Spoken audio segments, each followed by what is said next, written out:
Well, hello, hello. We've gone from rags to riches here. Who do we have, Joey? No, well, maybe Joey, and maybe Well, Laurie. hello. We've gone from rags to riches here. Who do we have, Joey? No, there we go. Okay, we're up. Yeah, Joey and Laurie Oh yeah, Laurie. are prepping, I think, to come up. They were in their PJs and didn't have their faces on, so they were gonna try to make it up. That was when KassCee Bee was not coming in, and Mary Page was going to be late. So we're going to be featuring the hen house this morning. If they come up, it should be fun. I probably won't have anything much. My apologies for being here today. Not at all. Now, Cassie said that the entire county got canceled because of the hurricane. Yeah, it's coming up the East Coast. I don't know. Last night it didn't say it was coming up. It said it was going to go swing out to the Gulf. It was just last night, and it was hitting Miami, and they decided to cancel Brevard County schools. Yeah, I heard that it was coming into Hollywood. That was last night. They were showing all the projections going out to the Gulf and then coming back around and like going kind of up and over and across Central Florida. The one projection did that, so I don't think they know where it's going yet, but I haven't looked this morning. Okay, I've got a slight revision on Aquatic Conquests new video. Change some of the words. So let me do this and see what you all think. Here we go.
All right.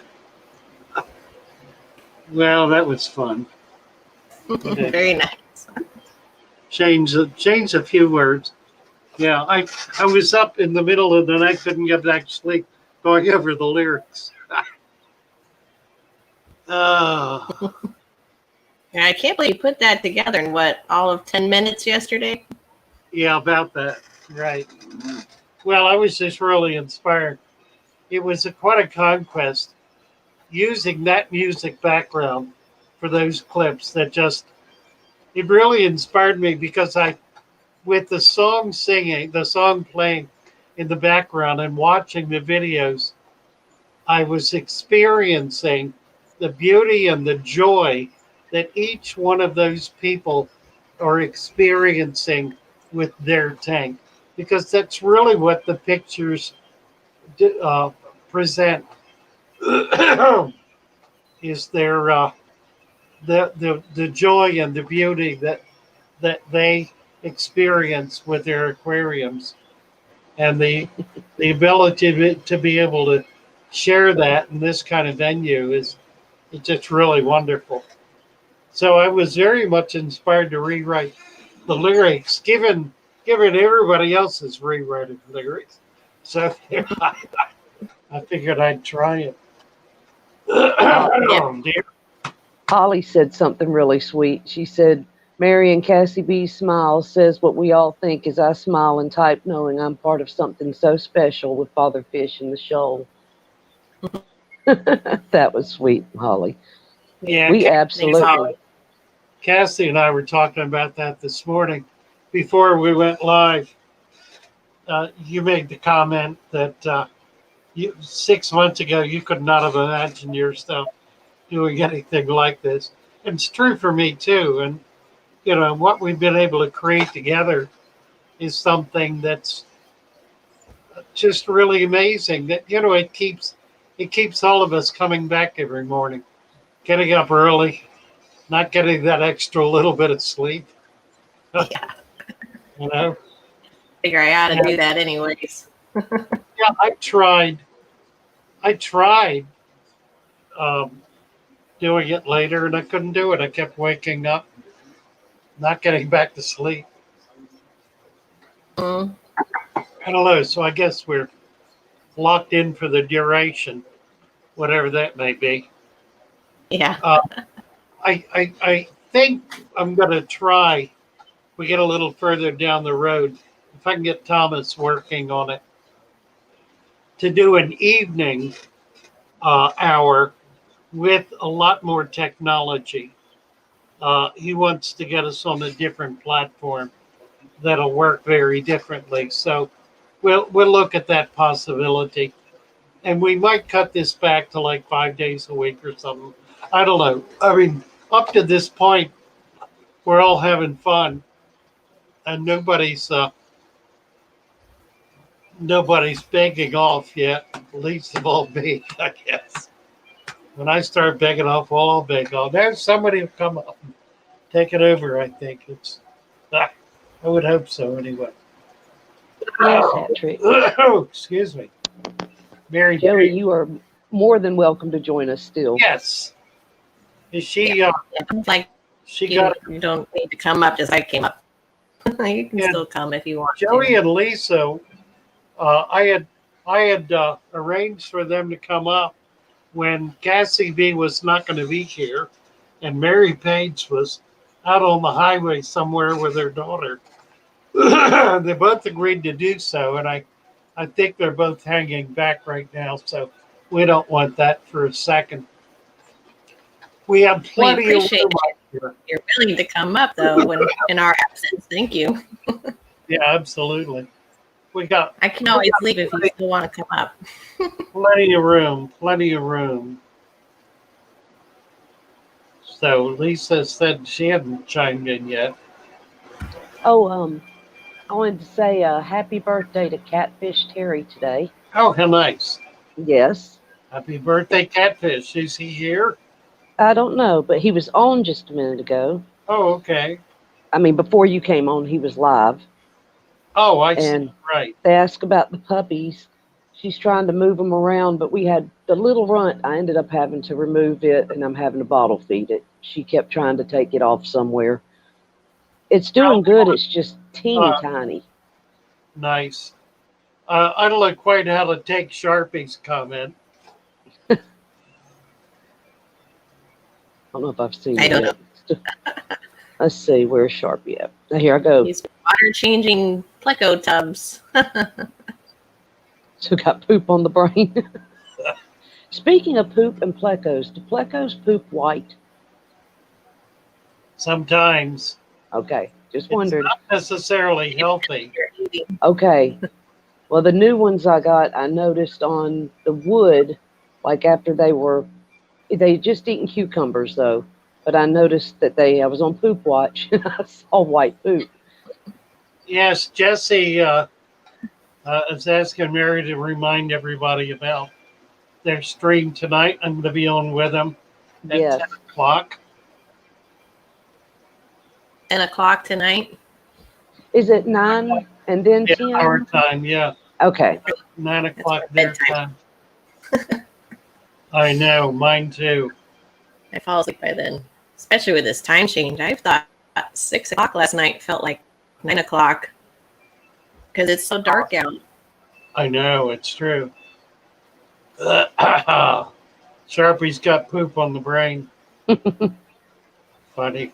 I wonder if Mary could be eating some fungus and it's white from what? From the fungus, Well, maybe? the other possibility is that it's parasites or Right. kind of an internal issue. So Where they came from wasn't like the greatest of, environments. It was a LFS that had, but he gave them to me because he had a whole pile of them. I got them in Kentucky. So I had them for 2 or 3 weeks before I came home, but they're doing great right now. But I noticed that, but it was after they ate the cucumbers, so I don't know. that could well be. Cucumbers are white, so maybe. Yeah, I've never try- noticed it before. Give them some garlic. If it's a bacterial infection or even a parasite, the garlic could take care of it. And the garlic's not going to hurt anything. Right. How do you administer the garlic? What? How do you administer the garlic? Just chop it up and throw it in. And like they'll eat it or it'll just... Yeah, they'll eat it. Yeah. Did I miss anything? Oh, there's Dave. My goldfish would get if I fed it every day at a regular schedule, I would see poops regularly. And if I didn't, then it would get like a stringy kind of poop if it didn't get the same amount of food. Sir Lee is here. Good morning, Sir Lee. Hello, Slee. Hey, Marco's asking, Father Fish, you like the Sowalia? I cannot say that. It says 812. I'm going to let you read that one for Marco. Litiolata, the pleco Malaysian southeast. No, I don't know the species. Let me look it up. A Malaysian species of pleco. Now that's a new one on me. Just a look up. Did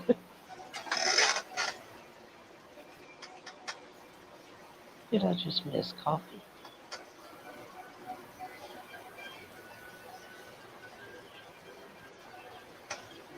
Oh, okay. Sure, I know what it is. Let me get it up here.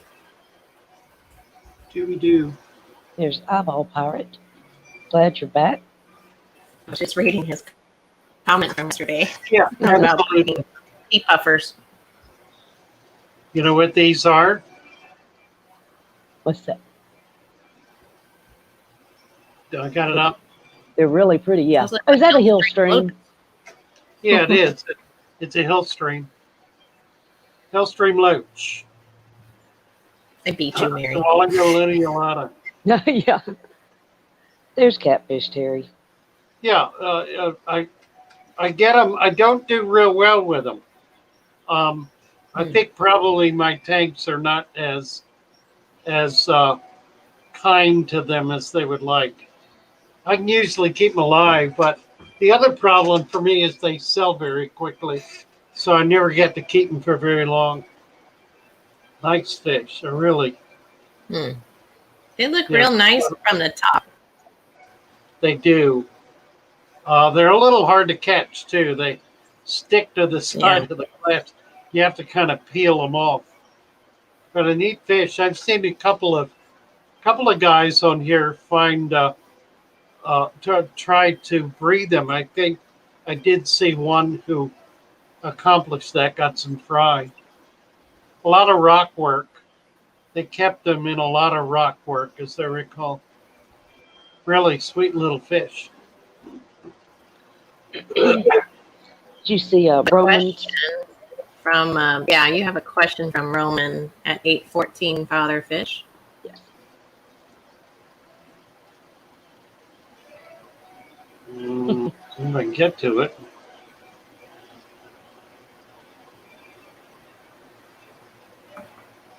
Set up a 20-gallon long, inch of salt, 2 inches of sand, plant in 5 guppies. How long should I keep the lights on? So the tank's running 8 to 10 hours. On a brand new tank, I like to leave the lights on 24/7 for upwards of a week, and then begin cutting back. Usually, I'll leave them on even longer because it seems to be really beneficial for the plants. But it's a good way to get a strong start with plants. When did you say we can start cutting back? Because mine start to get algae. Well, yeah, when you start getting algae, that's a good time. All right, thank you. I thought you were saying like keep them on still. Yeah, maybe a week. That was interesting. Coffee says about the hillstream loaches that they seem to dislike coolie loaches with a vengeance. Oh, really? Never had goodness. them together. That's She's moving puppies. Sorry, y'all. Huh. She's going under the bed. Elishan said they used to call them stingray plecos. I never saw them before a few years ago. Just kind of never came into my environment. There's Laurie. Yeah, Laurie, you're welcome to come on up and join us, please.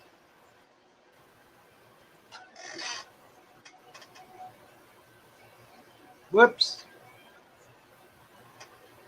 Get the link here. I think I'm losing a mystery snail. One of my mystery snails has been not moving for a day and just going in and out of his shell, kind of closing it.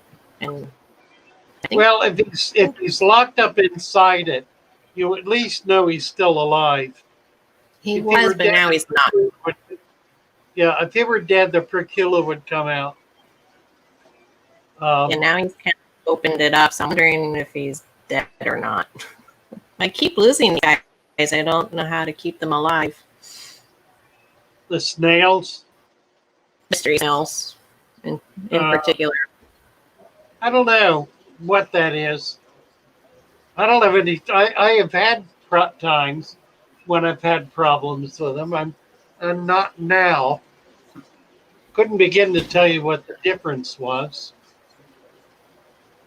I don't try to feed them in particular. No, I don't think it's got to do with that. They find food, and they'll live without food for if they're big, for a long time. Yeah, I don't know if it's my water is not hard enough for them. They do like hard water. They're kind of a brackish animal, but your water ought to be hard enough. It's on the softer side. It ranges from 3 to 5 parts per million for the GH. Oh, really? 3 to 5? What are you using? RO water? That's just, remember, I don't have like a deep well. My well water is shallow well. 3 to 5 parts per million. Gee whiz. I don't want to recommend putting salt in. You know, have you tried nearites? I mean, they're definitely brackish. Yeah, my nearites are doing fine. It's just the mystery ones. Okay, that's interesting because nearites are brackish, and if they're doing okay, then the problem is not soft water. It's Lord knows. I don't know. Yeah, I think I'm just gonna stop buying them. Gotta give them one Holly, more try. Holly feeds green beans and zucchinis for her autos. What else? I guess we were talking about loaches. 818 coffee. Chevy's saying that snails stop moving for many days periodically when they need to stop and, I guess, fill up their shells. So hopefully that's what's happening. So maybe that's it. I was just wondering if I should put in like a mineral ball or something to help with calcium. Let's see if it makes a difference. You're just playing a guessing game at this point, but whatever you can try that's not going to be harmful to the tank. The coffee saying the angelfish couple ate their eggs. Will they try again, or can I put them back? They will probably go again. They will lay eggs every week for maybe a couple of months. What you might do the next time they lay their eggs, as soon as they finish laying them, take them out. Take the eggs out and put them in a separate, like a bell jar, a gallon jar, a small tank, something. Bare bottom, clean, new, same water they're in. If they're laying them on a piece of slate or a stone, try to set it in there so the eggs are facing down. So nothing will land on the eggs. And then put a little air stone in it. If you have a drop or two of methylene blue or aquaflavin or something like that, you can do it, but you don't need to. And in 2 days, they ought to hatch. It'll take another 2 to 3 days for them to start swimming. At the point where they start to swim, put a sponge filter in the same container and start feeding them either micro worms or decapsulated brine shrimp or baby brine shrimp live, something like that. You could use a dry food. It's not going to be as effective.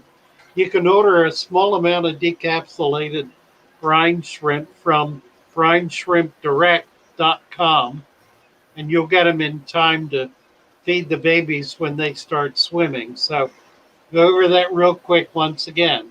If your adults are eating the eggs, pull the eggs as soon as they're laid. Make sure they're laid on something that you can remove, not a big rock that's weighing down the tank. Preferably something that's kind of propped up against the side. They lay in that position. You have something propped against the side, they'll lay their eggs up and down it. They'll lay them on a leaf for the same reason. They want to lay their eggs vertically so that when they hatch, they fall off. Take that out, lay it the other way, this way, in a bowl, tank, jar, whatever. Put a little air stone in it. No substrate at all on the bottom. Just a bare empty tank. A drop of methylene blue or aquaflavin, or nothing if you don't have that. Let them sit there in 2 days. If they don't fungus, they're probably not fertile. If they don't turn white and fungus, then they will hatch, and the babies will drop to the bottom. Sometimes the babies will hang in long strings as they're dropping to the bottom. They have a little thing on top of their head that they use to attach themselves. It's like a suction cup, and they will attach themselves to each other and form long strands. Once they fall to the bottom, that little suction cup goes away in about 2 days. They'll be squirming down there on the bottom. We call them wigglers or wrigglers at that point. It takes 2 to 3 days, depending on temperature. You want to keep them at about 82 degrees. They will start swimming. They'll come up and they'll hover. Once they start hovering, then you want to get food to them right away. That's the point where they're able to eat and where they're really hungry. If you don't get food to them that day, they will all die because they have no reserves. So you want to get food to them immediately, but not before that. When you do put food in, make sure you put a sponge filter in to take up the waste and to create some biological activity, some nitrification. You don't want to get an ammonia buildup. An old filter will be better than a new one. And then feed somewhat sparingly. Don't go crazy. If you see a lot of food laying on the bottom, try to siphon it out carefully without pulling babies out. You'll get a few, but you can usually replace them with a little pipette or an eye drop or some such thing. So good luck. Have fun. Um, it'll work out. Eventually, those parents will learn how to care for their young. Once you get a batch going, then let them keep them for a while. They'll last. Each time they should last a little longer until they finally get the notion of what that this is not food they're creating. It's the next generation. Yeah, someone was saying their fish was like would lay an egg and they would immediately back up, eat it. Yeah, I forgot yeah, what it was. yeah. Juvenile fish will do that. That was me and my Was that you? guppies. Yeah, Like guppies it's, will do it too. yeah, They, she as soon as it comes out, she just goes, yeah, "Bloop." Yeah, a lot of fish I can't, when they're young. They won't yeah, do that when they're older, because they kind of learn what's really going on. When they're young, they don't understand anything. They're really stupid. You know, it's like being God, gonna get in trouble now. It's like being a teenager. adolescent. Maybe they need to reabsorb it. Maybe at that age they still need it. You know what's interesting though is that young fish will produce usually the most viable fry. Uh, they're stronger and healthier very often than the fry born to for older parents. The older parents will provide better care typically, but the younger adults seem to produce a stronger, more vigorous offspring. Cynthia's back. Hi, Cynthia. Busy with Hello. work and daily life. Yes, indeed. Nice to have you back. What is Aquatic catching on camera? He said the water in his tank and then saw eggs Oh, on an Anubias leaf, and so I'm guessing something around that. Now he says my it male was, tetra is acting like top dog in a tank.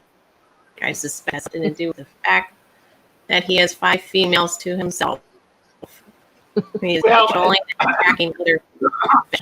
and very likely the females are all spawning, which would make him even more assertive, aggressive, dynamic, whatever.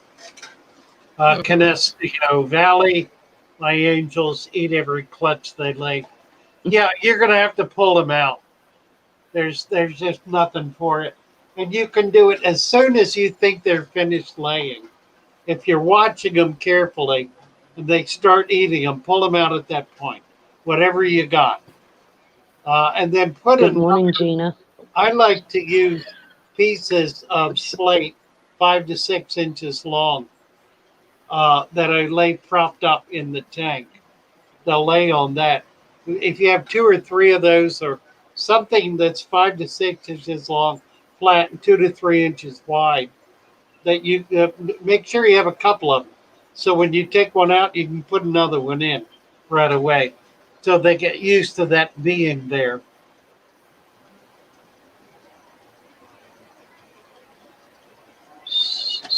Chevy Chevyfish is saying my cherry barbs have a roe eating party whenever they spawn.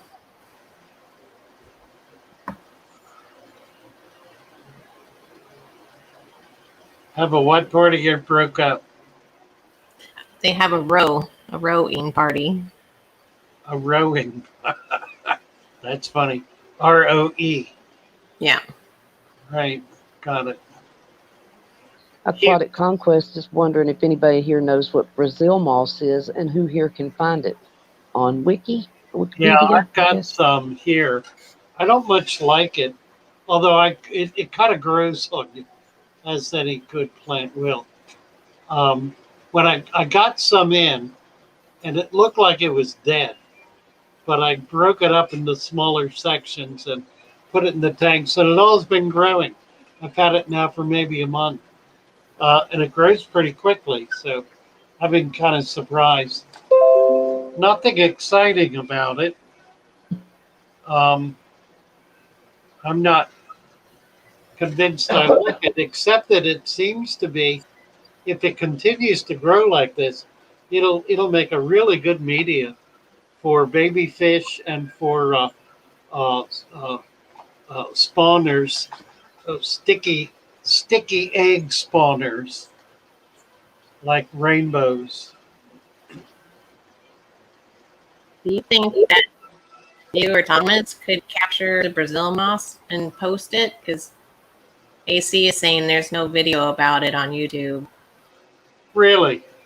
Mm-hmm. Yeah, we'll try to do that today. So you might be the first.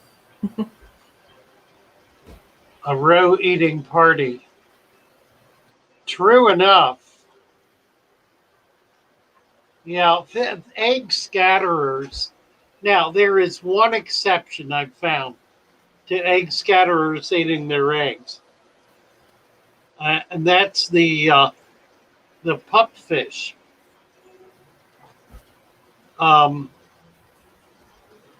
I spawned them here. There's a local species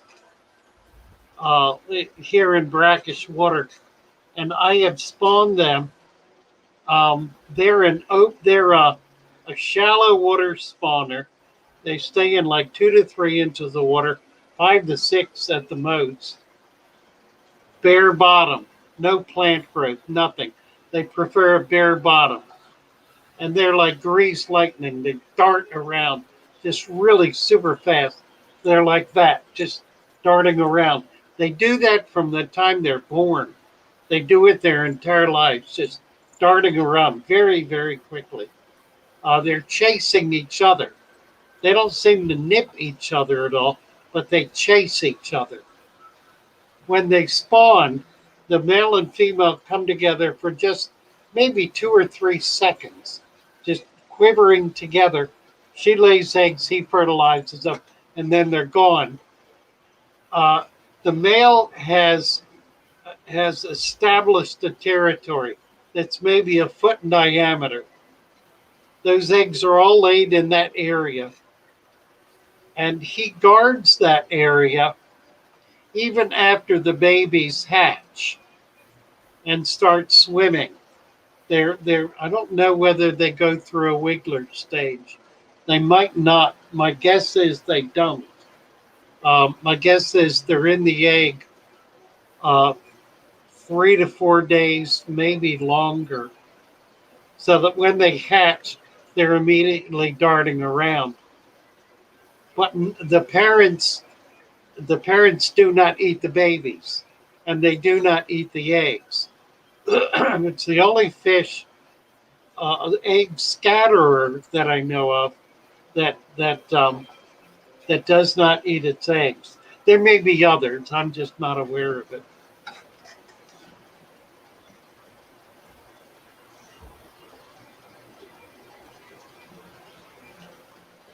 Did you get Rohan at 832? What Sharpie? Or Sharpie's referring. He said, fascinating to watch fish do parenting. Oh, I guess he's talking about any fish. Yeah, it absolutely is. Yeah, he was responding that Aquatic Conquests. I think was mentioning that earlier. Um, At at 8:31. 8:31. Yes, Yeah. Paul C. Can you know? I mentioned that you want to place the eggs on a slate or a leaf upside down. It'll prevent anything from settling on the eggs, and more importantly, will allow the babies to drop off onto the bottom when they hatch.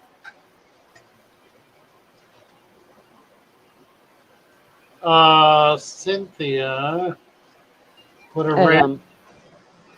at 8:31, Canesto Valley Cichlids was asking how much methylene blue do I dose to prevent the eggs from fungus. 1 or 2 drops per gallon. Doesn't take much. Roman had another one at 8:32.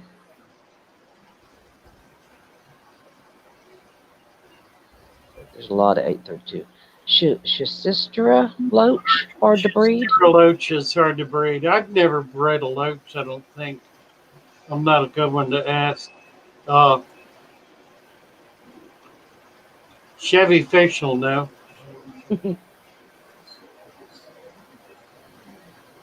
Loach.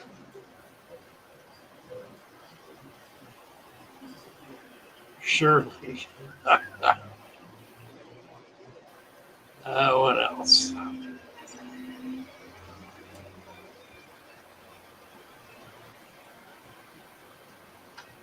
Cynthia's breeding ramshorns. Yep. By the way, has a question. Would my albino pleco eat my ram's horns, especially the very small ones? Well, I don't think so. I don't know. Probably Snails. Probably not. They probably won't swallow them. They would have to swallow them whole. And I don't think they're likely to do that. If they were, they'd be swallowing sand. Mm-hmm. And they don't swallow sand. So unless they're lucky enough to catch it with its body outside its shell, they're not likely to be able to do much with them. I don't think your pleco will accidentally eat them.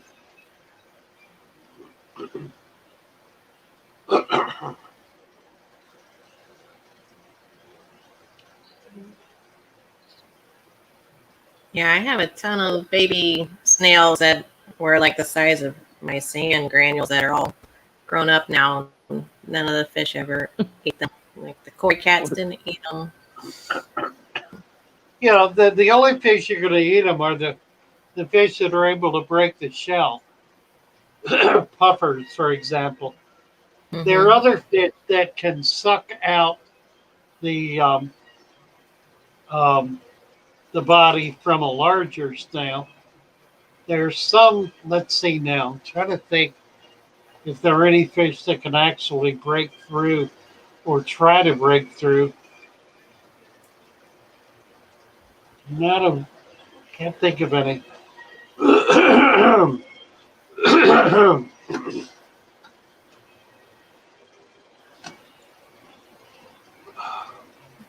no, Word Dunlop says, I'm breeding designer pest snails. Not thrilled with the invasion. Oh. Designer pet or pest? I think he said pest. I don't know. Designer pests. Hey, designer pest snails might be a thing. That could be some money. Yeah, Hey, what I might want to do is list them somewhere where Dunlop. James Hand at 8:38, Fatherfish is. What are your thoughts on Kevin Novak's PhDs on setting up anoxic filtration? Pet Tech did a great video on that too, and he's lurking. So hello. Yeah, if you want to come up and talk about that, I've reviewed it. I've tried some aspects of it. The primary function, as I understand it, is to create nitrifying bacteria to control ammonia. And I find that the deep substrate does that very effectively. So I've not seen the need to do an anoxic system when I'm already accomplishing that and a great deal more by creating a substrate that provides nourishment to plants and that takes care of all the waste. Another good one is Colin Barsby. He has some good videos on that too. Yeah, it's there are people who are doing it who like it and it's working effectively, and that's the only thing that really matters. I mean, if it's something you're doing, something you like, something that's effective, then God bless you on your way.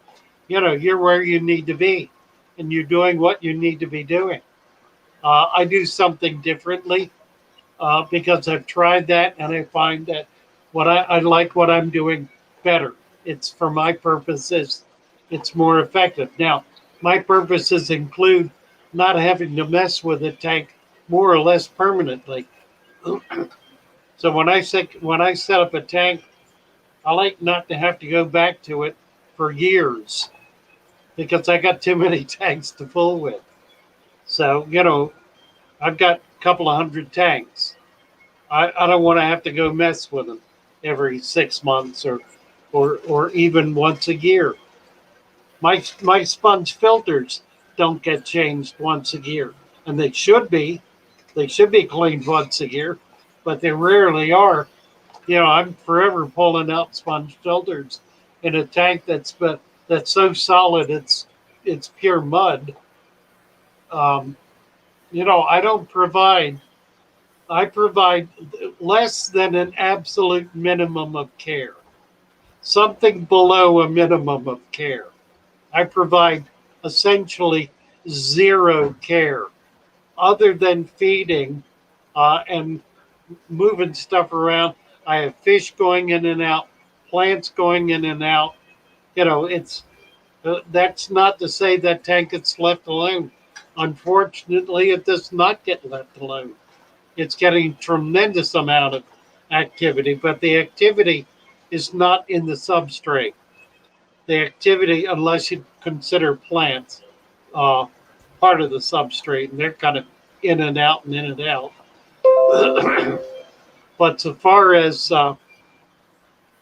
far as cleaning, the only thing I do is clean the front glass, uh, change the sponge filters very rarely.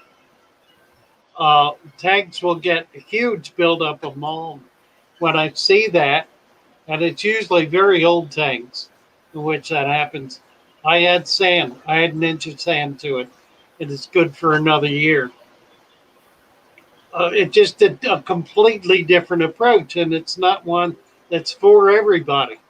I do it here in the shop because it's a way for me as a fish keeper to be able to maintain essentially a hobby room that's open to the public, in which I can manage as a single person.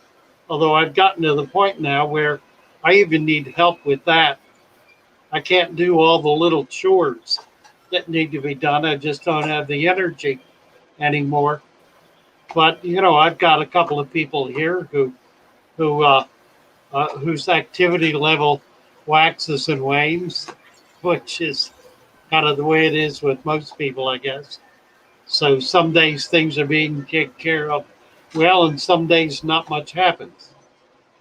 But my system is set up to be able to accommodate that.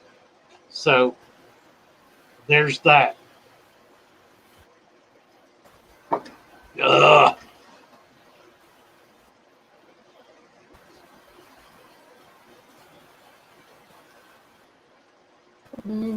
At Was that 8:42. what she feels?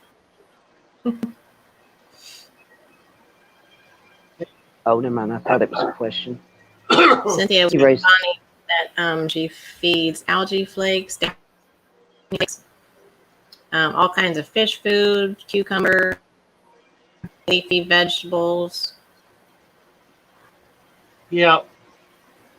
Sharpie makes an interesting comment at 8:43. Thank you, Al Wet Socks. You got a super chat.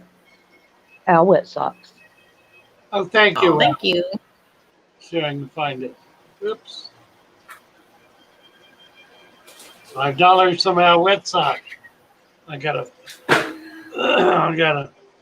do it here. I can't find it. There it is. Thank you, Al. Now I don't need my Python. ICX and 3.5 pails of aquarium gravel. Teach me about the chlorinator.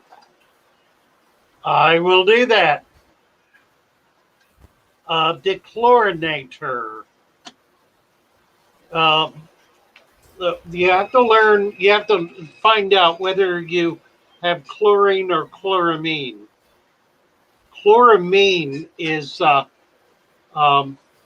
chlorinated water to which ammonia has been added.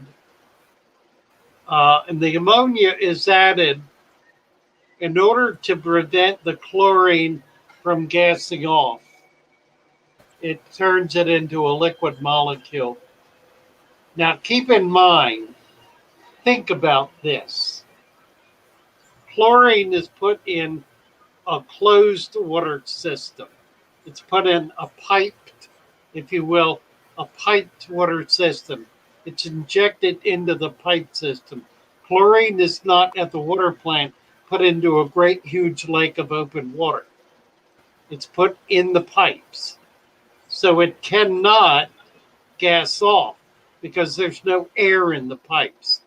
So it stays in the pipes until it comes out of your tap and into your glass. At that point, the chlorine will immediately begin gassing off. You can very often smell it. That'll be the chlorine leaving the water.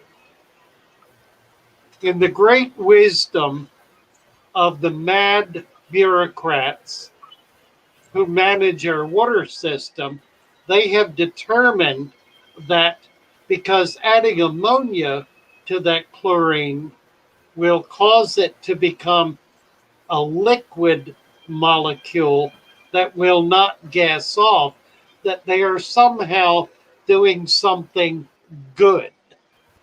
Whereas in fact, they're doing something bad because they're preventing you from drinking pure water. Now, if you allow your water to sit in the open, out of doors for a week or two, it is likely to get microbes in it. And so, water with the ammonia molecule locked in will prevent that from happening because the ammonia and the chlorine, the chloramine molecule will not gas off. It will remain in the water. It'll remain in the water as long as that water is sitting there. So, boys and girls, with people, we're simply expecting to drink that chemical soup. It explains very clearly why bottled water is so enormously popular, even in areas where the quality of the water is very high. It's popular because the water is being made toxic. Municipal water supplies that add ammonia to the chlorine in order to create chloramine molecules put out notices to their customer base that they are not to give that water to their pets because it is toxic to pets. Presumably, they either don't care that it's toxic to people, or they believe that somehow because people are bigger, that the toxin is not as horrific. Okay, so having said all of that, let me say this about that. Here in Venice, where I live, the master of the water treatment system refuses to put ammonia in the water because he understands it makes the water toxic. They do, however, use chlorine. The chlorine gases off. It gases off actually very quickly. In a matter of an hour or two, it's gone. In 24 hours, it is most certainly gone. There are chemicals that you can use to immediately get rid of that, allowing you to put the water into your tank right away. A situation I do not recommend. I have had experiences where excessive amounts of chlorinated water went into a tank during the water change, particularly if there was an open hose. It got out of hand, somebody walked away, and the fish wound up dead because the water became excessively chlorinated without having time to dissipate. Even if you put the chlorine remover in, it takes a certain amount of time for it to work. If you have chloramine in your water, then you have an additional problem. The chemicals that you can use, if they're used double or triple strength, and they are not toxic, they're not going to hurt anything other than that chlorine molecule. They will break the bond between the chlorine and ammonia, and they will precipitate out the chlorine. They turn it into a salt, I think, and it precipitates out. The ammonia remains in the water, so your ammonia spikes with once you put it in. If you have adequate ammoniating bacteria, nitrifying bacteria, then that'll be taken care of relatively quickly. It rarely will become a problem. The chemical that I use is sodium thiosulfate. There are other sulfates that can be used. I use that one. I sell it in 1,000-gallon little packet of crystals for $10. So it costs a penny a gallon to use. It actually will do 2,000 or 3,000 gallons probably, but it's a crystal. It's a salt type crystal that thrown into the water will dissolve rather quickly and will precipitate out the chlorine. So there's my long story about chlorine and chloramine and the dechlorinator that I use. If you let the water sit in a barrel, that's a far more effective way to prepare your water.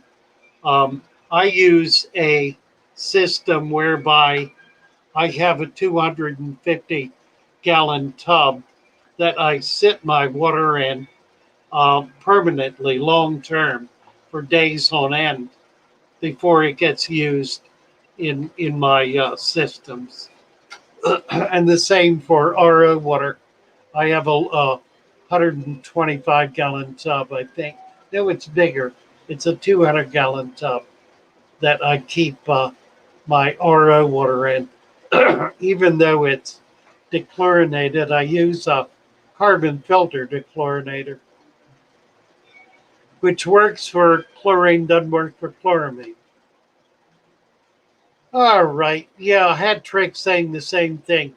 Keeps her water in holding tanks for 1 day. Patrick is backstage, she said, and I just dropped the link for Laura. Thank you. There she is. Joey. Hello, Yes. hello. There you Yeah, are. there you are. How Nice are to you? see you. Good to see you. I've been You got listening. you got your hair all curled out. It's just it's the way it is every day. It's different. I just like to air dry, and it comes out however it comes There, out. me too. I spend all the time in the product, and you do your hair, and it looks the same. So why bother? Right. I've been up half the night working on my tanks. Thanks for coming up. Nice to see you. Oh, you're welcome. Good. Yeah, right. So I think Lori said she's coming up, so that's awesome. well, good. I hope she is. Yeah. She did say she Yeah, was. she asked for the link. I just dropped the link again. So There she is. here she is. You're in the dark, Larry. We I just cannot want- see your face. We need a light on your face, Larry. We want to see you. Wait, only if you want us. There's Lori. Yes. Catfish Terry wanted me to say hi to everybody. I was in his stream earlier, and of course, we all know it's his birthday. Yeah. Happy birthday. Happy birthday, Yeah. Cat. Nice to see you, Larry. Hi, Lori. Hello. There How are she you? is. There's Lori, our awesome Lori. Nice to see you. Well, it's good to be on here. Glad to have all of y'all. Lori has some amazing awesome. hair. You have hair. Yes. Certainly She got this. She's got that supermodel hair. Yeah, Really. beautiful.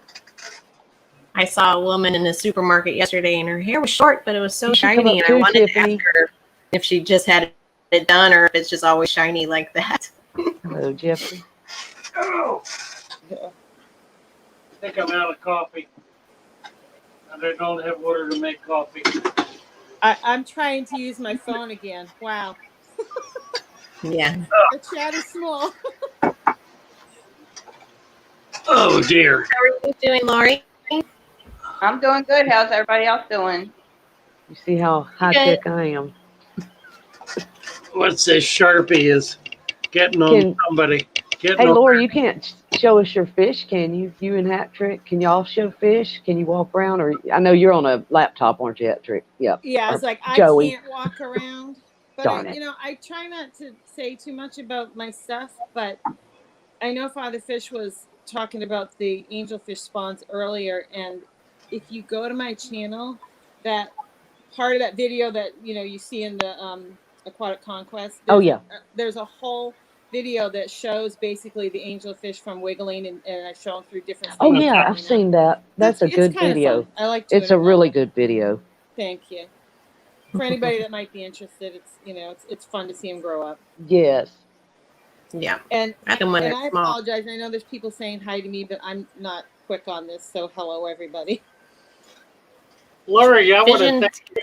I wanna supermodel thank you host. for all of your efforts in posting links and keeping things together here in the chat. You've been Oh, you're welcome. an enormous help. It's just really been a joy to have you in here with us, being an active member of the team. Of the Yeah, show. and I don't know how you do it so quickly. You drop the links like just so fast. Oh, She well, is fast. thankful I can help. all You in are. tech We love it. We love your that you're there every day helping us. Father Fish, let's see here. I had some notes here for you. Nicholas Grawl at 842 said, Father Fish, ick showed up on my neon tetras. Raised temperature to 85 over 2 days. Not seeing any ick. You're talking about Lee? That was Nicholas Grawl. He said he had ick on his neon tetras. And Oh, he got rid of it. I Well, told him that it might stay living in the water at 85. good. It can be difficult to get rid of it on neons, I think, because they're so very tiny. It doesn't take much to bring them down. So if you've been able to cure them, that's really good news and means you got to it really quickly. Yeah. And then Sharpie Smalls and Aquatic said, what did he say? I don't know. Let's see. I think we did that one, did we? Oh, yeah, he just had a comment. To me, that is what people are trying for. They think no nitrates means no water changes. Yeah, we did for a while, I but did want eventually to get more into that. Yeah, I'm glad you brought that back up because he had said something else there. He was Yeah, talking the about was next. minerals and about the demineralization of the water, which is a really interesting observation.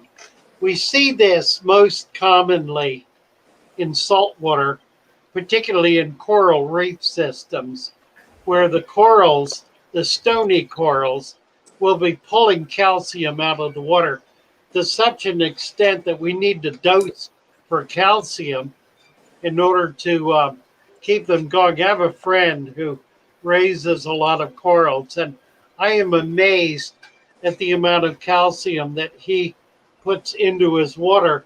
And when a large bird's nest coral dies, he'll pull a coral out of the tank that's that big around and all the way around. That's just virtually it's like a web, but it's virtually solid calcium. It's just absolutely amazing. And the same thing, of course, happens in our freshwater tanks. Um, One of the things that I do to obviate that is I add a lot of minerals uh, to my substrate when I set it up, an excess of minerals. So, for example, I put calcium in. I put other carbonates in the water. I do a number of things, a lot of excess iron. And I try to do that and keep it all down below a couple of inches of sand because I certainly don't want it in the water column. But the fact that it is down in the substrate and there are plants living there pulling it out means that as those plants deteriorate, it gets returned at least for a while to the water column. So I'm not needing to do near as frequently water changes. Although what I find happens is that the hardness, by virtue of topping off, covering for evaporation, that the hardness actually increases and increases dramatically. My water here runs about 250 ppm. I've had it go up over 500 over a period of a year or more just by adding water as top off and not doing water changes. At a certain point, I think Alex uh, was it Alex or Stephen? Stephen was referring to some research that's been done recently on the effect of very hard water on fish. And they did find that there was organ damage, that the very hard water. And we know this because we have examples of it in nature. We have two very good examples, actually, at least three, probably four or more. The Great Salt Lake in Utah, the Dead Sea in Israel, and the the lakes in South America in the mountains, in the Andes, are all lakes that will not support fish life. The water is too hard, and it got that way by water going into it and not having an escape. So it sat there, evaporated, and became over eons so hard that the only life it can support is brine shrimp. And so we have brine shrimp. We would not have brine shrimp if it were not for that condition. Isn't that interesting, boys and girls? One of their primary That is. exists only because there are bodies of water that do not support fish. because if they did support fish, they'd eat up all the brine shrimp. Yeah. So the brine But shrimp, Fission just said she just pours Yeah, milk in her things. yeah, not only that, but also spirulina. Spirulina algae exists only in the very high mineral saline lakes of the Andes. I'm glad you got back to fish because I think Lee was worried we were just going to talk about hair and makeup and nails. I saw that. I saw that. Really? Just a comment. Yeah. Sorry. I wasn't going to mention. You have your sorority now. We're not going to say a harem. I like that. I like that better. That's good. A sorority. Well, thanks for Who putting was it? up with my comments. I think it was Holly that said she got some the decapsulated brine shrimp eggs a little while ago. And she was going to get ready to try your way, Father Fish. In a Oh, boot. you want me to show my thing I'm going to send you, Yeah. or Yeah. should we keep No, it let's look secret? at it. Absolutely. Let's So see. when he does his video, I'm gonna hold my hand up because it's right here. But y'all get ready for this. You ready? Oh, Oh my I love goodness. Oh, I love it. I love it. awesome, Mary. That's So good. when he puts together his kit, he can get here Fishy's what was it, coffee filter, and this. It came from the Dixie Stampede, but That's funny. I Or love he could it. just give you the boot, right? Right. So we're gonna hatch brine shrimp in a boot. Now you have to buy those wholesale. That's right. Yeah, I think exactly. Over in the We need, market. we need to get a case of them. that- You're going to it's corner pretty the market cool. on Yeah. boots. Uh-oh, I stopped looking at the chat. Let me see. A mug and put a boot sticker on there. Right. Really. Thank you, Tiffany. She's just dropping links everywhere. Good job.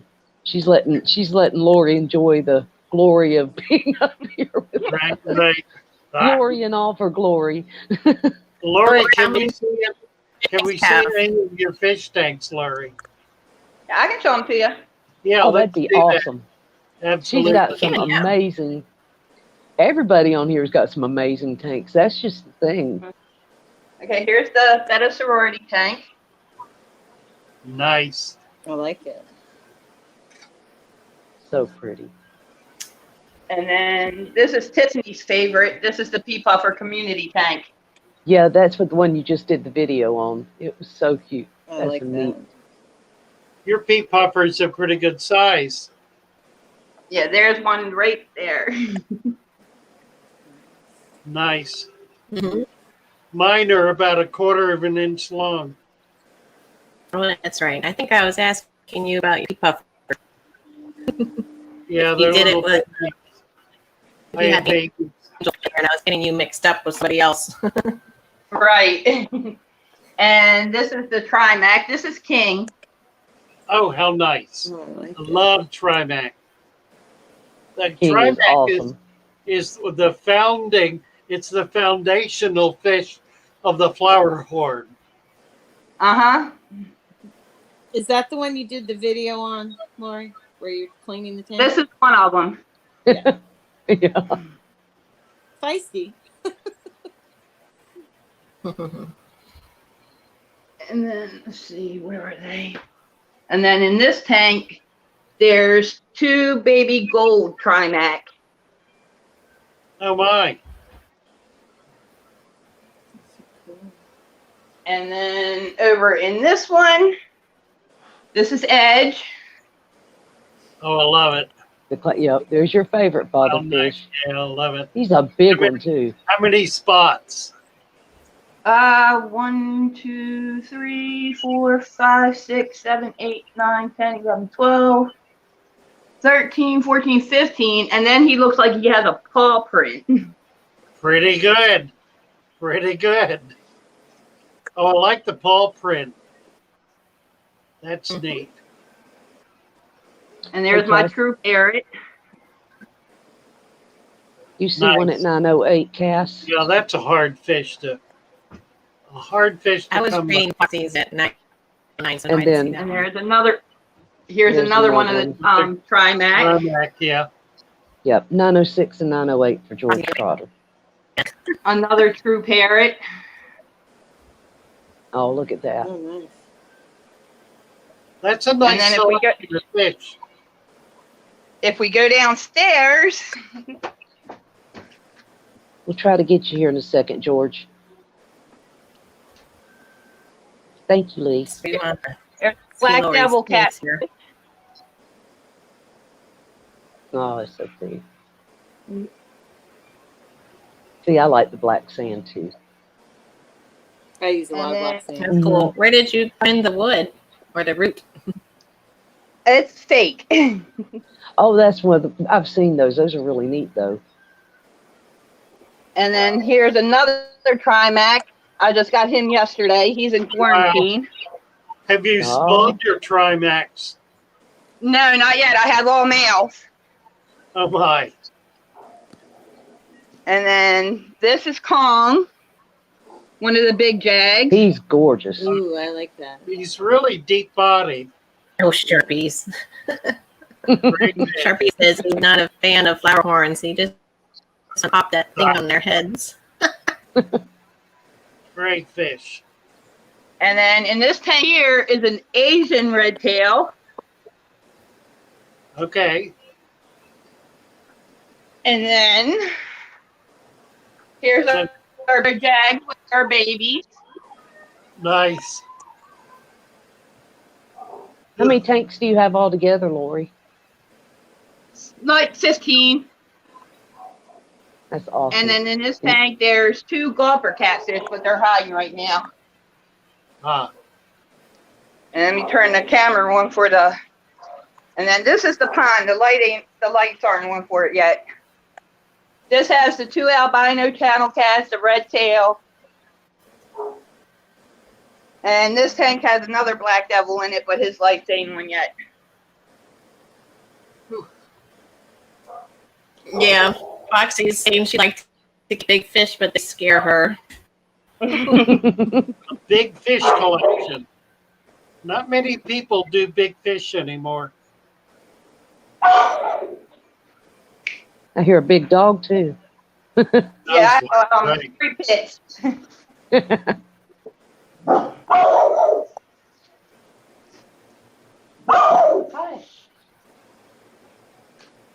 Well, Father Fish Foxy had a comment at 9:09. Did you see it? She asked it yesterday. She's asking it again. My stalagmite plants are touching Yes. the stalagmite plants. Can I cut them yet? I guess I don't know what a stalagmite plant I is. feel like she's being tongue in cheek here. Oh, I do what, yeah. That's Okay. a reference to caves. I got it. I got Thank it. you so much, Lori. Yeah, I I was just got gonna it. say Laura, thank you. that is very sweet. Thank you, Laurie. Great collection. I really enjoy big fish. It reminds me of Henry Hall, and I've told this story before of walking into his fish room for the first time. He had about 40 tanks, none of which were under 100 gallons, none of which contained more than 1 fish, and all of the fish were at least 2 feet long and many longer. Amazing collection. Oh, thank you. Well, we're getting ready to knock down the wall that we have separating the front of the basement to the back. We're going to knock that down, and that pond's getting turned into 1,000 gallon. Oh wow. That'll be amazing. Bye, Nice. Cynthia. Have a good day. My big fish are single-tail goldfish. Not many people like those, but I do. They get big. They get big. Yeah.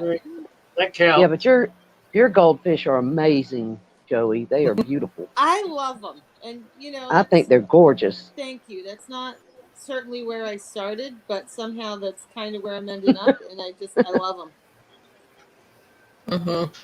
But I had so many cool ones you guys have not even seen. I'll make some videos. Sounds like precious tranquility. Have you seen her goldfish? I have. They're beautiful.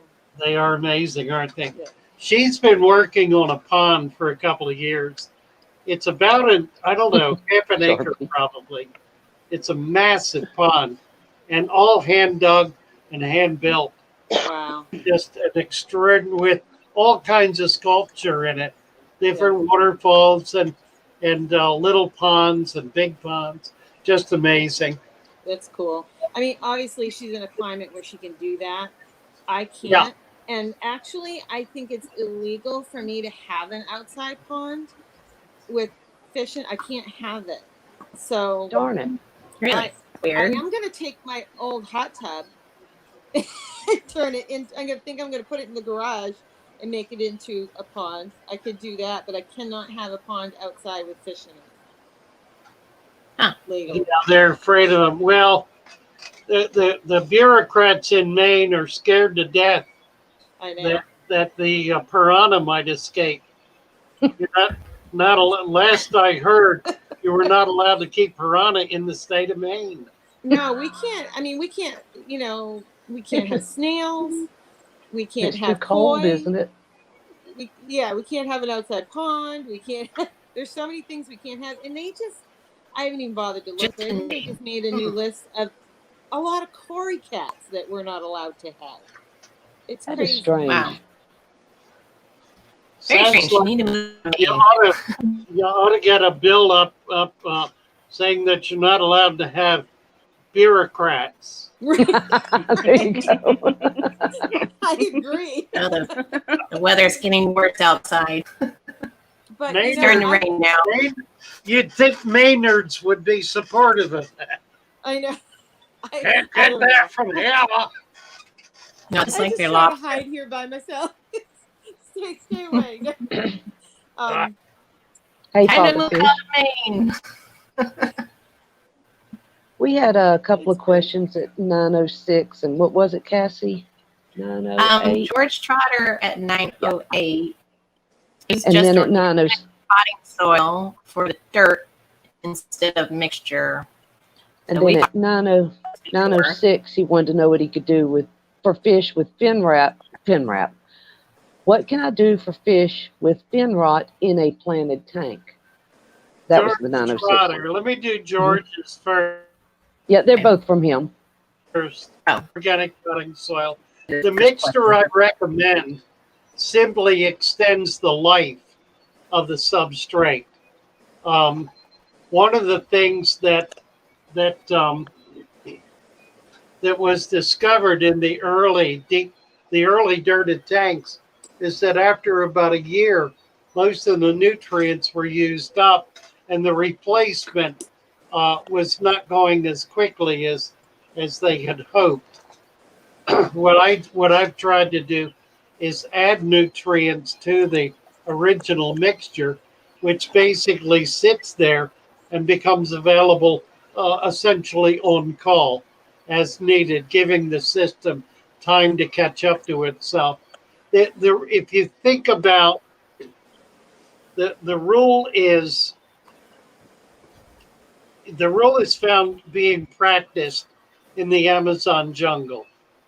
In the Amazon jungle, the soil in the jungle is very poor quality soil, such that the plant life is so extensive and so profound, so massive, that it sucks the nutrients out of the soil almost as quickly as they get absorbed into it. So the nutrients in the Amazon jungle are all in the plant life. They're not in the soil.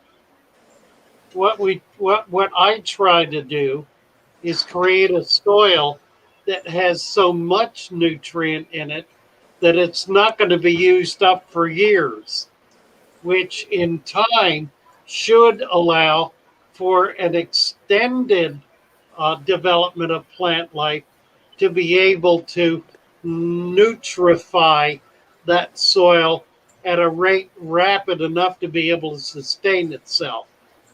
So that's why, for example, I don't support the um, what Roxy was suggesting, which is the segregation of stalagmite plants from stalactite plants. I rather wish to see them mingle and bond together and create a mass of life. My goal in a tank would be to have the plant life so thick that you could not even see through it, and that the fish would have to make twists and turns to manage their way through it, such as is the case in jungles where the animals create trails. Surely the fish are capable of doing the same thing, of creating trails, meandering ways through the plant life. So that's my long-term goal, which I may not live to see, but somebody needs to take up that challenge. Do an extremely rich substrate, a deep substrate with plant life that will be allowed to grow indefinitely, such that the tank will become so full of plants that it will be recycling its nutrients at a at an increased rate, if you will. So yes, George, you can use organic potting soil for the dirt. It's simply not going to hold up as long. And then he had also asked about treating fin rot in a planted tank. What's the best thing to do if he's got a super planted tank and is experiencing fin rot? Generally, fin rot does not attack every fish at once. It'll attack one fish and then another. So I find that the best way to deal with fin rot is to remove the infected fish and treat it in a hospital tank. That way you can treat chemically if you need to. You can do whatever you need to do in there without impacting the entire aquarium. If a second one comes down with it, do the same thing.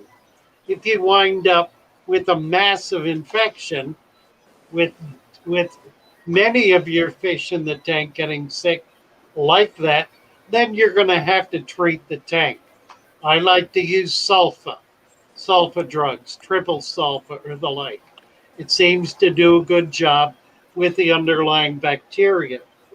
Keep in mind that if you have fungus, that the fungus is not the problem. The problem is that something is killing the flesh on the fish. Fungus is not capable of doing that. Fungus feeds on dead flesh. It does not feed on living flesh. So if you have dead flesh in your tank and have fungus, that dead flesh is caused by one of several conditions, normally bacteria and bacterial infection. So you have to treat the bacteria. Again, you can treat that bacteria by removing the fish. If it's just one, take it out. If you see another one, take it out. If you continue to see it coming up, then you're going to need to treat the tank. But I would go at least 2 steps before you reach that point. It's not a fast acting problem. It's a relatively slow acting problem. It's not something that's going to kill everything overnight.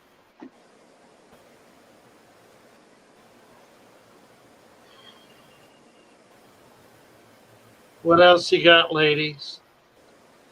Roman Schrock at 846 said, for blue rams, should the water temperature be 82 degrees Fahrenheit? Yeah, absolutely. Rams are a truly tropical fish.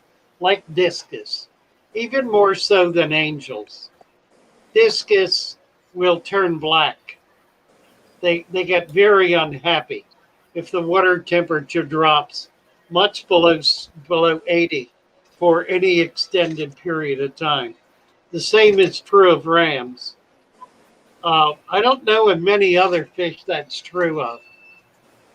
Keyhole cichlids, maybe. There may be others. There may well be others. Those two for sure have to have warm water, and it needs to be 82 plus. It can be 85 degrees without affecting them or any other fish. All tropicals and semi-tropicals, for that matter, can survive in 85-degree water.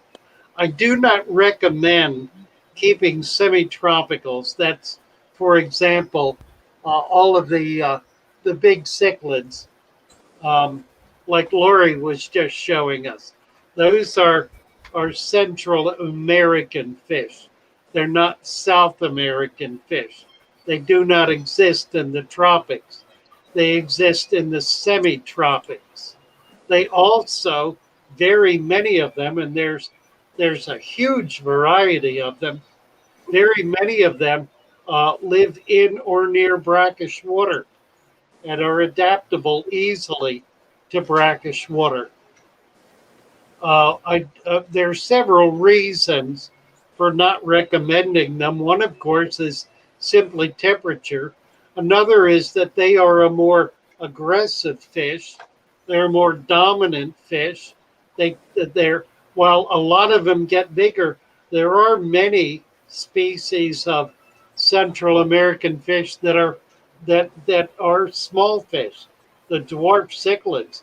There are a lot of dwarf cichlids that are really delightful little fish, very nice fish that are a lot of fun to keep. Again, while I do tend to mix some of the dwarfs with my tropicals, I never mix the larger Central Americans with South American fish. They're simply too pugnacious, and they're not particularly happy. Uh, it's like having a bulldog in a little cage with a chihuahua. They're not going to be particularly happy being nipped and squealed and barked at all the time. Although it's sort of the reverse condition. I try not to keep big fish with little fish. I think it's part of it. Even though a discus will get dinner plate size, I still consider it a delicate fish, if you will. What else we got? Well, Lee's asking you about his soil, and he says you know what he's done with it, so he's wondering how long it will last. Lee did about a four almost 5 inch deep substrate before he learned to cap it. So he's got a pretty rich environment there, which explains why his plants are doing as well as they are. They've got a huge reservoir of nutrition to draw on. My hunch is that with that extra deep substrate, soil substrate, that you're good for years to come. I would not anticipate that it's going to be a problem, probably ever. By the time you get to 4 or 5 years, you've been going through the cycle enough that very slow cycle is replenishing, and so it takes a long time to get that full cycle really working. It takes more than a year. It takes 2 to 3, maybe 4 years, or even more to get the full cycle going. So I think you're going to be all right. I'd be surprised. Now, one of the things you have to watch that's really important, and Lee has a problem with this. I did too. I took a mother tank that was set up for like 8 years, producing prolific plants, and I began harvesting the plants. what I found after a year or two of harvesting plants is that the tank was no longer as productive. I've let it lie fallow now for about 2 years, and it's beginning to come back. The plants are beginning to replenish. But I learned a hard lesson that when you take, when you've got very thick plants and you start pulling them out to harvest them, they don't replenish at the, if you're taking them out at any kind of rate at all, they're not going to replenish themselves at the same rate. They may for a while, but in time you're going to break that cycle, break that chain, and it will not be able to continue to replenish the growth that you are removing. So is that when you might fertilize or no? Yeah, you can fertilize. The important thing is to get that fertilizer, use a solid fertilizer, not a liquid. Right. Use something that you can get down all the way to the bottom of the substrate, not just in the sand, but all the way to the bottom. It's really tricky doing that. It's rather difficult to do that. Don't try doing it with liquid. It'll simply come up into the water column. Right. If you can do that with Osmocote, for example, that'll work, and that's a little easier. Although even Osmocote can be a problem because it tends to be lighter than sand. It tends to want to work its way up and float. So you've got to have it pretty deep to keep it down in there. The best way to do it, if you really are at your wit's end and the substrate has simply stopped producing, is to drain the water all the way down to the level of the sand. Flip the sand on half of the tank on top of the other, fertilize that dirt, flip the sand back over it, and then do the same thing on the other side. When you finish that, add another inch or even 2 of sand in order to cap off all the wackiness you just performed. Created, yeah. Well, my tanks are usually so overstocked because I raise Might fish mix and sell dirt in them. there. I have a lot of fertilizer. But, I think if you just had a community tank and you didn't have as many fish, producing waste, you may have to do that at some point, sort of bump up the substrate again. So that's good to know. Good way to do it. Yeah, I'm working on trying to do frozen cubes. Mm-hmm. I found the problem with a frozen cube is that it starts dissolving the instant you put it in the water.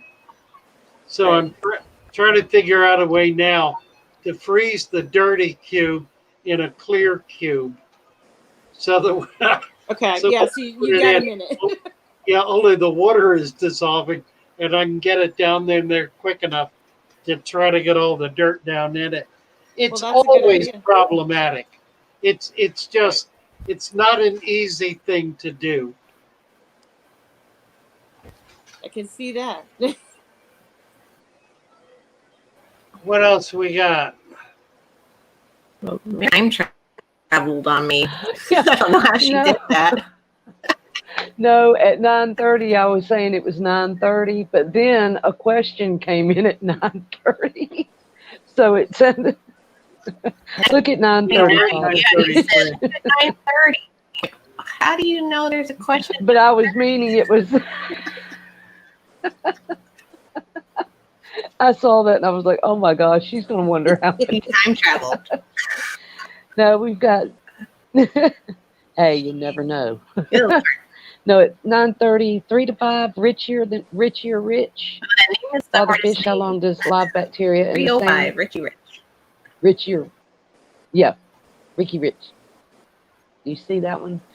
I see fish. But I didn't know if we were supposed to be It's reminding Father 9:30, Fish it it's was okay. 9:30. We're gonna run over. It's okay.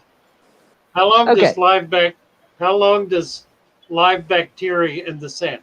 How long does bacteria live in the sand? I bet it died in it. It's been about a month now since no life in there. How long does bacteria live in the sand? Hopefully, bacteria lives in the sand forever. Your betta died in it. That's not We why need to know more. That's not why your betta died. It's been about a month since no life is in there. If you don't count bacteria, I give you that. Except that your substrate, your sand, contains all manner of life. So the betta did not die from the bacteria in the sand. You were officially not allowed to worry about that. Put another fish in the tank, and if it dies, then you've got a different problem, which we will need to talk about. I feel like, there's this puzzle and we get like a piece of the puzzle, so we're not seeing the entire picture. Well, that's fair enough. Hard to give answer. We don't know what killed the betta. All I'm saying is that the bacteria in the sand did not kill the betta. And I think I can state that categorically, since there is no bacteria that will live naturally in the sand that's going to kill fish. Well, I get the other way, that he's wondering if there is bacteria in the sand, like not enough of it, like the beneficial bacteria.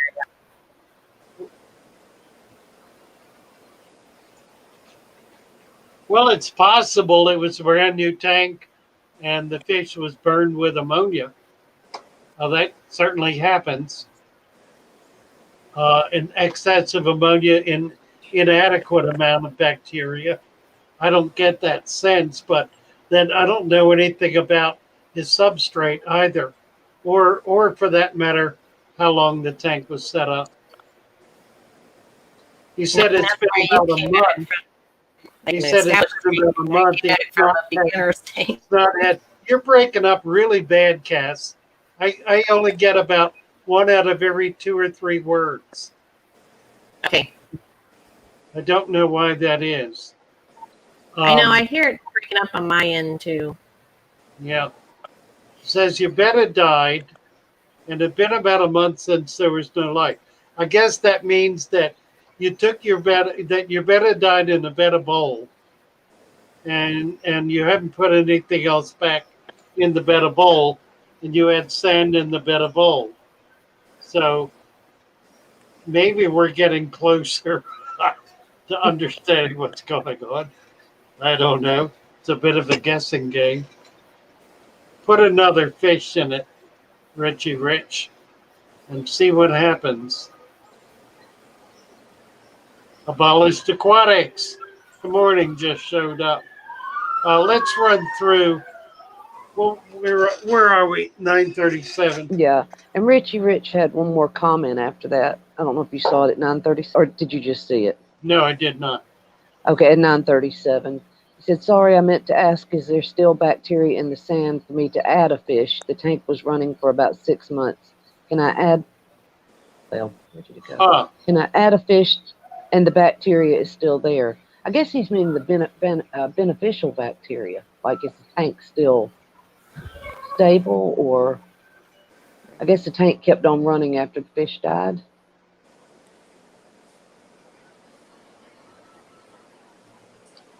I think the problem is that Richie Rich doesn't really have a handle on what the nature of bacteria is in the substrate.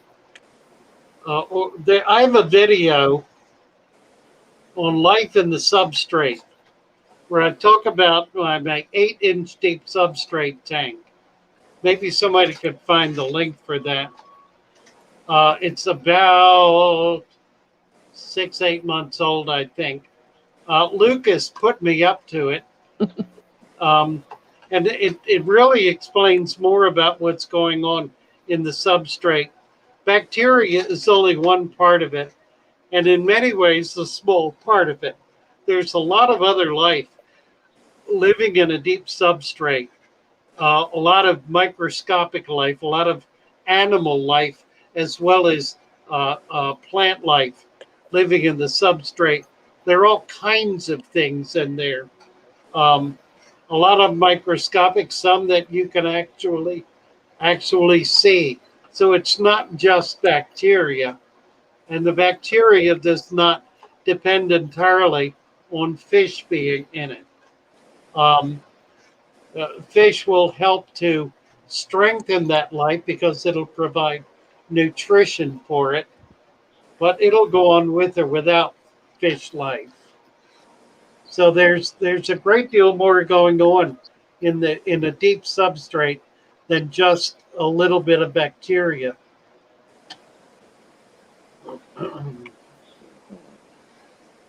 What is this? Coffee. Push them deep near the plants. It'll encourage your roots to go. It's talking about osmocote. Um, yeah, I'm talking about clay. That's interesting. Full of good stuff in there. Clay is loaded with nutrients. Uh, the thing you have to do with clay, though, is you have to mix it with something. You have to aerate it. Sand will work. Soil will work. Anything that'll break it up. A good way to do that is to add water to the clay, get it a little soupy, and then add dirt or sand to that. That'll dirt will help aerate it, and it'll get those clay particles mixed throughout the substrate. Clay provides an amazing amount of nutrients, but it is so dense that plants have great difficulty permeating it with their roots. So you'll find if you find a bank of clay, you will rarely find roots going into that clay. You'll find roots all around it, feeding from it at its perimeter, but you won't find roots going down in it because it's too dense for them to get in. So you want to break it up, and the best way to break it up is to make a stew out of it, make a thick soupy mass out of it, and then mix dirt in with that. And that'll aerate it and mix it thoroughly throughout the rest of the substrate, the rest of the dirt, and will give you a very, very, very rich environment. The red cat litter sold at Walmart, the red bag cat litter, is baked clay, which will not break down, but does provide aeration. It's baked in such a way that it's porous, so it's a really excellent material to add to the substrate in order to create a lot of nutrition and a lot of aeration as well. It's kind of a remarkable product. I was going to ask you about that because a lot of people swear by it. I have never used it, but there are a lot of people, on YouTube that love it. Cat litter. I've used it and I like it. I like it mixed in with soil. I don't like it standalone. Right. Standalone, unless you're capping it. And if you're going to cap it, why do it standalone? I mean, why not mix a lot more nutrients and a lot more substrate in with it to just give the whole business a great deal more texture and a lot more life. It's basically a single element.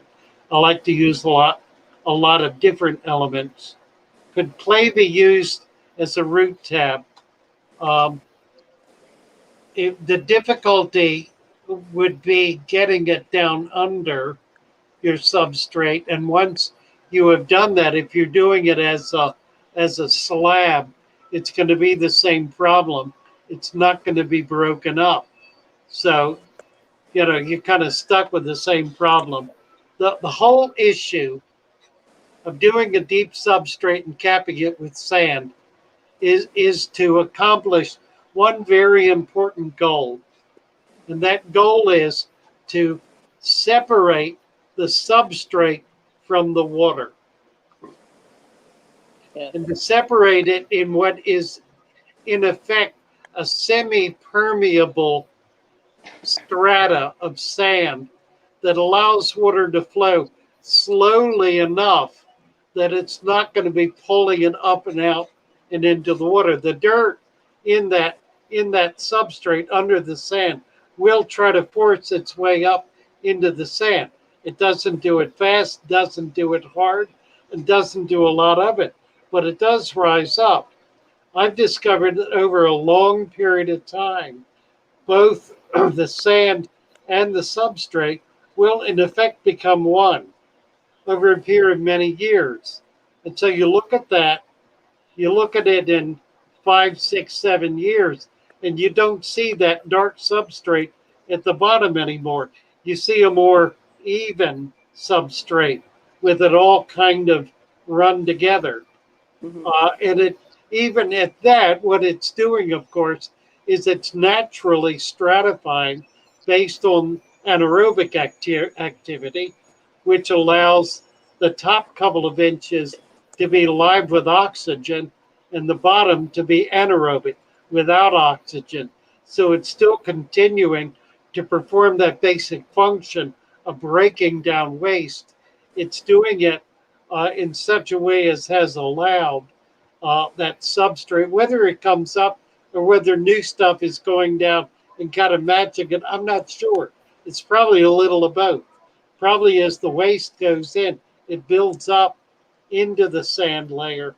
Whatever it is, after a number of years, you'll see that substrate is pretty even in color and appearance and in texture. That's neat. My first, I guess, father fish dirty tank, I set up and I put my baby goldfish in. And so the video, it's a long video and you have to be interested to watch it. It's like a 33-minute video. But that tank that I eventually moved my fry into was my, quote, father fish dirty tank. Fun. And they've done great. And the tank is great. So it works. Yeah, it's amazing. George Trotter wants to know if he can use small gravel instead of sand for capping the dirt. Yes, you can. You need to make it twice as deep as the sand. So instead of 2 inches, you need 4 inches. The whole purpose of the sand is to substantially reduce the flow of water down through it into the bottom. It will not reduce the flow of soil, but what it does is it slows down the oxygen that's able to permeate. So it keeps the oxygen level with sand at about 2 inches. With gravel, it's going to be at about 4 inches. So you need to increase the gravel depth in order to be able to still maintain that anaerobic layer in the bottom.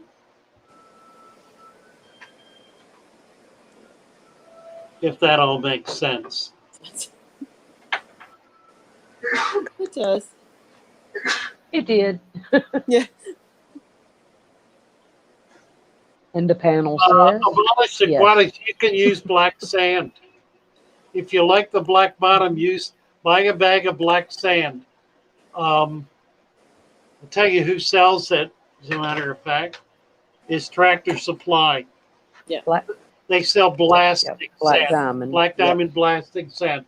It is anthracite coal. It's crushed anthracite coal, which has no dust in it. It's like glass. It's really amazing stuff. You can pour it directly into your tank. It's not gonna have dust.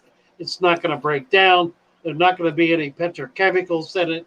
It'll be absolutely perfect, and it'll give you that black cover.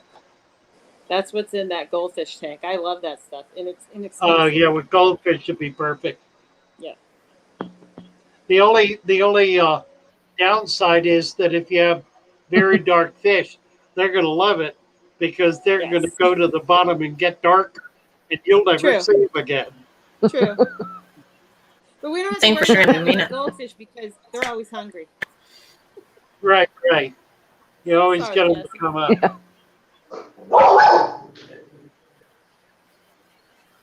Oh, goodness sakes. Will you do it? I don't know. George Trotter says want the sand look dirty all the He's gonna eat time. 'em. Say what? Want the Mm, sand George look Trotter dirty? says want the sand look dirty all the time. With the black If you sand? don't like, with the black sand, yeah. the black, black it'll sand look dirty doesn't. at all. I don't understand Yep. the question. Sit back there. I think he's just saying if this does the sand make the tank look dirty. He's probably You thinking mean about the white black sand, which sand? it can a little It'll bit, look black. but the black sand really It'll look doesn't. black. Black sand's not going to look white long. I mean, you do have to go in there sometimes and kind of, wave your hand, kind of like during a water change. I'll kind of take my hand and kind of fan it a little bit. There's Yeah. another little trick you can do. If you will take the end of your net, your finger, a pencil, a stick, whatever, press it up against the front of the glass. Go all the way straight down to the bottom, and then slowly move that in this kind of a motion back and forth. The clean white sand will fall down in there and fill in, and it'll give you the appearance of the whole front of it, top to bottom, being clean and white. If you put a layer of sand right up to the edge before you do that and do it, then all that clean new sand will fall down in there.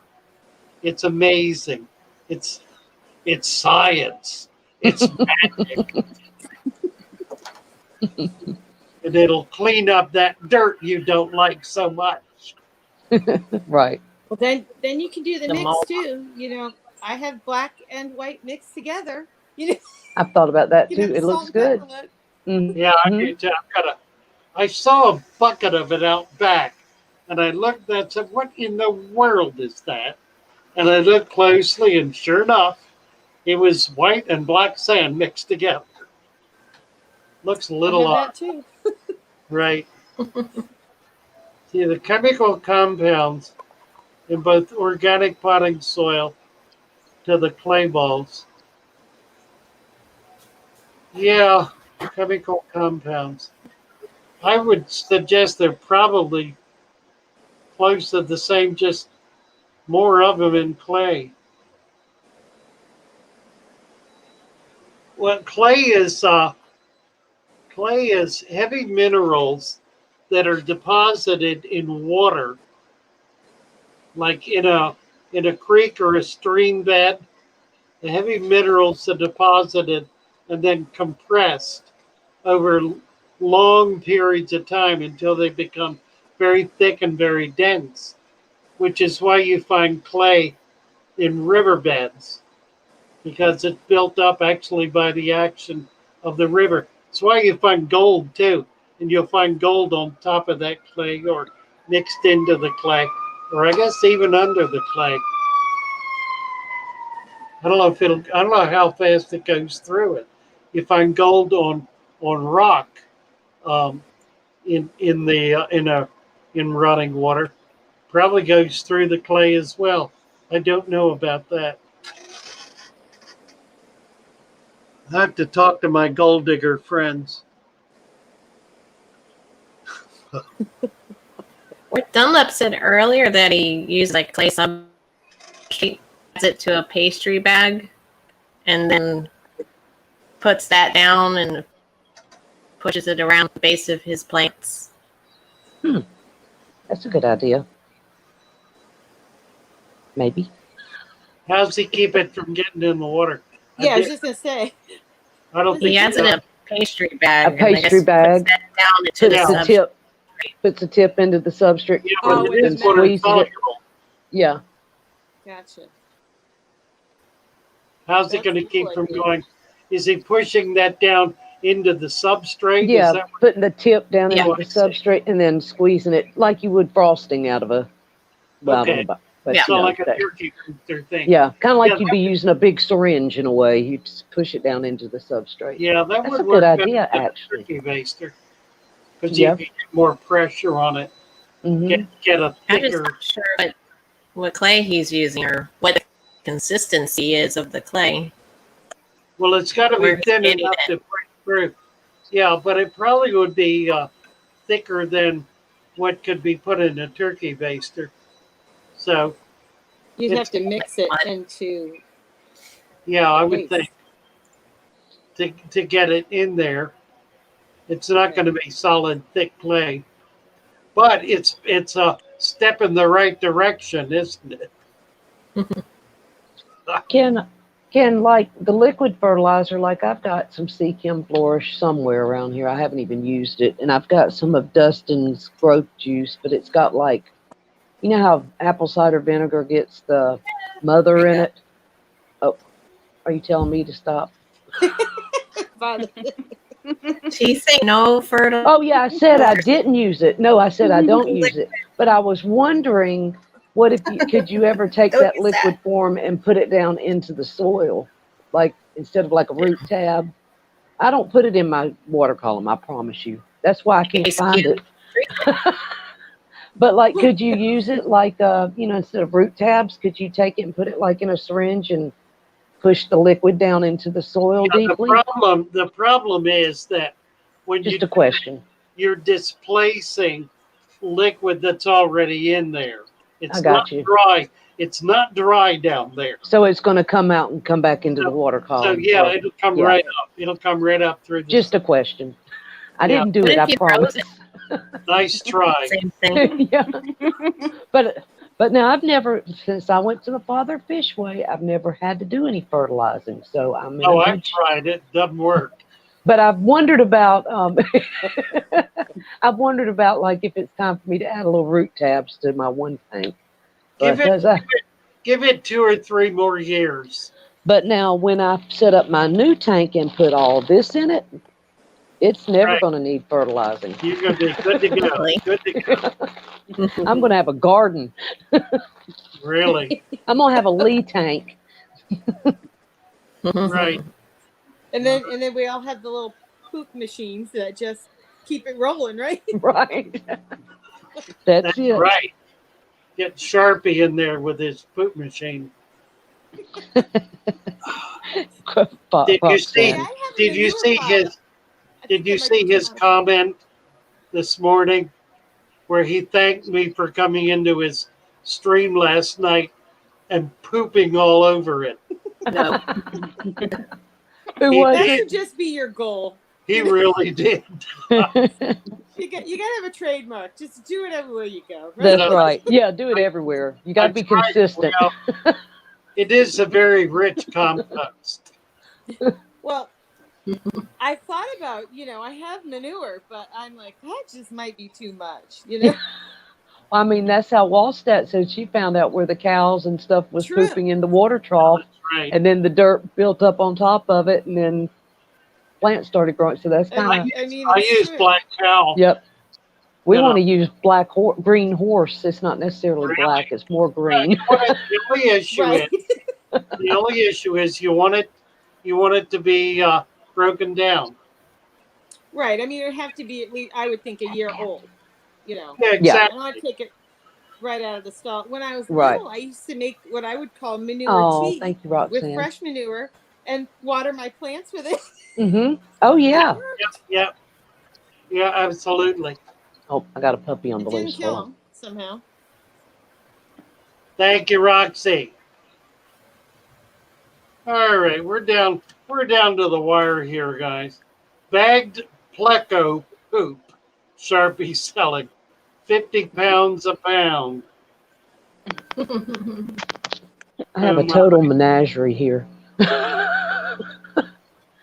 It's fun All though. right. That's right. This is what happens when nobody will let you have horses anymore. So you sit in your bedroom with animals everywhere. Yeah, but what's my excuse, Mary? I have horses and dogs and, Well, I'm jealous. I'm I'm ready to be that way again. I want my horses. obsessive compulsive. It'll happen, Mary. You'll get there. Oh yeah. You gonna All get right. a horse, Cassie? Are you?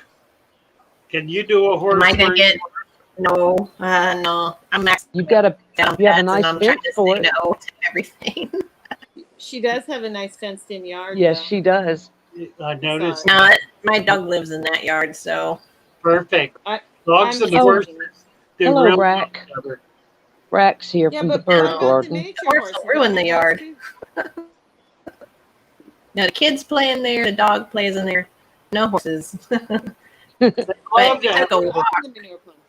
think We I can take wonder. a walk. We took a walk yesterday, and there's a couple horses that we could pet. We went up and petted those guys, so we can go visit. Get Oh, your well, sense. it's just not the same. It's just I am Hey, just James not Hands. into horses like I used to be. My mom always said, "Don't Sorry. run through the manure pile barefoot," but we did every right. day. Yeah. Oh, I wanted a All horse right, ladies, that got we're melted, gonna, but I'm gonna play the rest of Aquatic Conquests video Yes. that I started this morning. I'm not gonna do the song again. I'll do it again tomorrow. But I do want to play the rest of this video. It's about 3.5 minutes, and it's really nice. So let me get that up with all of us here. See if I can add that in. thank you, Joey and Lori. And what's your dog's name, Lori? Well, thank you for having me up again. oh, Yes, you're muted, Lori. absolutely. We didn't hear. Oh, their names are Bluebell and Bit. Oh, well, bye, Bluebell and Bit. Glad to Nice have to y'all meet up you, here. Lori. Here we are. Let's see if I can jack this up a little. You can do it. You think? I can't do anything other than that, which is a shame because it's a split screen. Oh, there's my betta. It is what it is. All right, let's play it. Let's do it.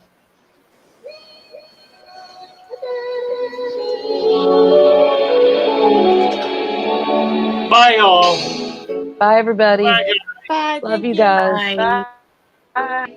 Have a good Nice day, guys. meeting you. Thank you, ladies, for And coming thank up. you for everybody dropping links in the chat and helping Wonderful Lori to and have you. Joey. Thank you again.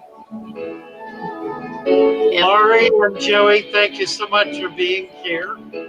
You're welcome. Thank you for having us.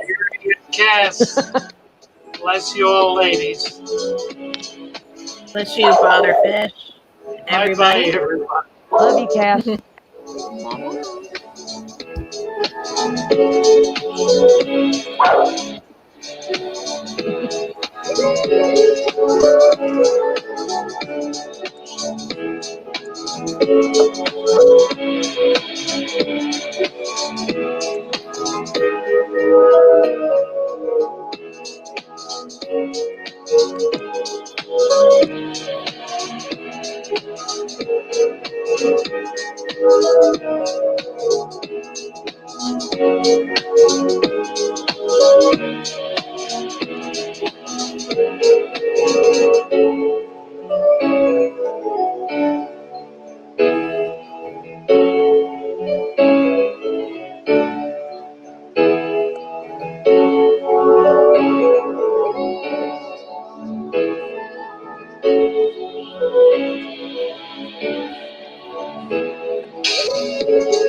We all love all the fish, his great life stream. His tanks, they are so clean. The plants, they are so green. We all love his fluffy beard, it is so white. He always keeps it tight. His eyes are so bright.